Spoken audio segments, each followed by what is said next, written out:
Copa আমেরিকার জন্য ২৯ জনের প্রাথমিক দল ঘোষণা করেছেন আর্জেন্টাইন কোচ লিওনেল স্কালোনি। তার ঘোষিত দলে আছেন অভিজ্ঞ Lionel Messi, Di Maria, Nicolas ওতামেন্ডিরা। দলটির বেশ কজন ফুটবলার ইনজুরিতে আছেন। তাদের মধ্যে নাহুয়েল মলিনা, মার্কোস অ্যাকুনিয়া ও এনজো ফার্নান্দেজ অন্যতম। তাদের নিয়েই দল ঘোষণা করেছেন আর্জেন্টাইন কোচ। তবে এই প্রাথমিক দল থেকে শেষ পর্যন্ত বাদ পড়বেন ৩ জন ফুটবলার। আর্জেন্টিনার গোলবারে প্রথম পছন্দ এমিলিয়ানো মার্তিনেজ, তার সঙ্গে দলে আছেন ফ্র্যাঙ্কো আরমানি ও জেরোনিমো রুলি।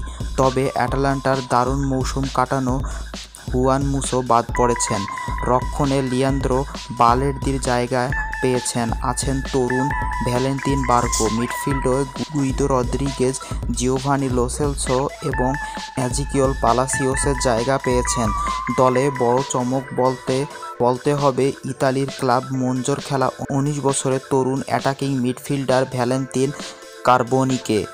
আর্জেন্টিনার কোপা আমেরিকা দলে গোলরক্ষক সামলাবেন ফ্র্যাঙ্কো আরমানি, জেরোনিমো রুলি ও এমিলিয়ানো মার্তিনেজ।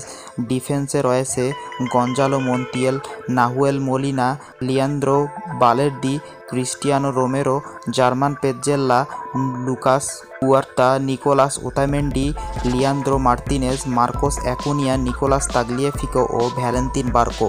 মিডফিল্ডে আছেন Guido Rodriguez, Leandro Paredes, Mac Allister, Rodrigo De Paul, Ezequiel Palacios, Enzo Fernandez, Giovani Lo Celso ও ভ্যালেন্তিন কার্বোনি। ফরওয়ার্ড লাইনে আছেন Di Maria, Lionel Messi, Angel Correa, Alejandro Garnacho, Nicolas Gonzalez, Lautaro Martinez ও Alvarez.